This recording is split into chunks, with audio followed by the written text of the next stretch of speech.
I was born on September 16th, 1916 in St. Peter. I was raised by my mother since my father died when I was still an infant. Her name was Marion Walcott. She was a plantation laborer. While I was still young, my mom took the bold step of leaving the life she knew in St. Peter to become a domestic in Bridgetown. I attended Wesley Hall Boys School under the legendary Barbadian headmaster Rawl Parkinson. I was good at math and crafts, but was considered mannish because I was always ready to argue. In those days, even though I was a good scholar, the only way one could get to the older secondary school was passing a primary to second grade and a primary to first grade exhibition. Very few people were able to pass this. The Right Excellent Errol Barrow got one to Combermere, and then he went on to Harrison College. The Right Excellent Sir Hugh Springer also got one of these exhibitions to Harrison College. Their parents came out of the educated middle class. I did not have that support, but I used the natural talent to perform as best I could. Growing up in the 1920s and 30s was challenging but very stimulating for me. Men like Charles Duncan O'Neill, businessman Chrissy Brathwaite, Erskine Ward and Hilton Vaughan, two lawyers, and journalist Clennell Wickham were in the forefront of the struggle to bring about political democracy in Barbados. After leaving school, I worked with two Swan Street merchants, A.E. Taylor and then T.G. Lashley. Working as a clerk gave me first-hand insight into the horrible working conditions which clerks and other employees faced. A classic example was bakers who were accustomed to being locked inside bakeries at night, and once locked, the doors remained locked until the following day, when the owner arrived. In the event of a fire, obviously there was no escape. As a clerk, I had the opportunity to associate with other clerks in Bridgetown. Some were poor whites and some were blacks. I went to clerk meetings where clerks were forming clerk unions. This was how I got involved in industrial relations and came to the public's eye. While working in Bridgetown, I joined the Weymouth Debating Club, and this exposed me to the likes of Hugh Springer, Theodore Branker, and Gladstone Holder, who later became a prominent journalist and exerted a huge influence on me. Many opportunities for self-development arose as I rubbed shoulders and debated with the Riverside Club. This environment honed my skills as I debated on a wide range of subjects. I was also very interested in sports, including cycling, bodybuilding, and swimming. Playing cricket and football was also important, where umpiring and refereeing were duties undertaken. In 1945, an invitation from Hugh Springer, which I accepted, gave me the opportunity to join the staff of the Progressive League and the Barbados Workers' Union.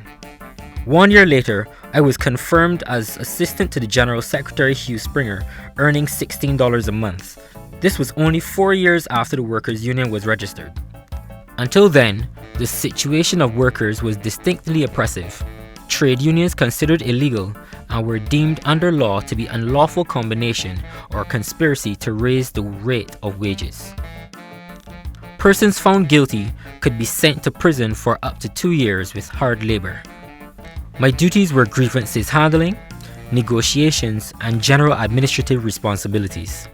On July 25, 1948, I was formally elected as the General Secretary of the BWU, a position I would hold for over 4 decades until my retirement at the end of 1991. Under my leadership, membership furthering the cause started by Hugh Springer continued to grow. It was extended to government employees, the utilities, clerical and white-collar workers. Industrial relations had indeed been transformed to the benefit of the workers of Barbados. Not only on the local and regional scene did I champion trade unionism and the promotion of workers. In 1953, I was a delegate to the International Labour Organization's Plantations Conference held in Havana with Dr. Eric Williams as my advisor. Here I was able to rub shoulders with people in business, government, and the trade union movements all over the world.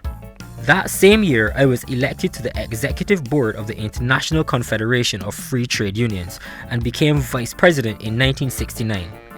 I also later became a trustee of the American Institute for Free Labor Development, and in 1980 helped to pioneer the establishment of the Commonwealth Trade Union Council.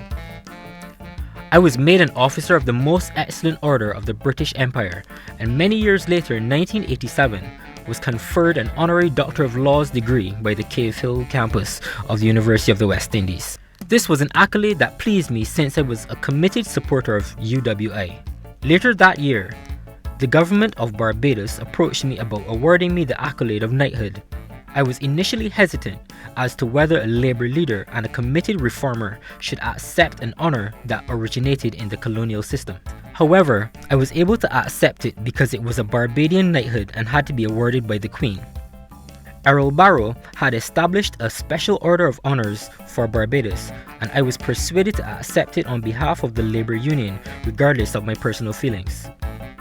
This again was the case about accepting the presidency of the Senate, since I was of the opinion that the chamber was in need of reformation.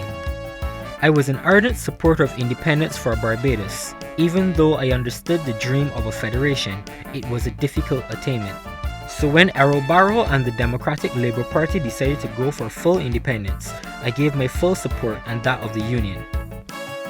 To this cause, I became the first ambassador to the United Nations, even though I was a non-resident with authority. After my retirement, the Sir Lloyd Erskine Sandiford government had decided that the new National Insurance Building was to be named in my honour. Although being diabetic and both of my legs had been amputated, this could not prevent me from being present at that official opening. In 1998, I was afforded even greater honour when I was included among the first 10 national heroes, and on April 28, 2003, a statue bearing my likeness was erected on the same compound. My life ended on February 24th, 1999, and quite fittingly, I was laid in state at Solidarity House, the home I had purchased for the Barbados Workers' Union.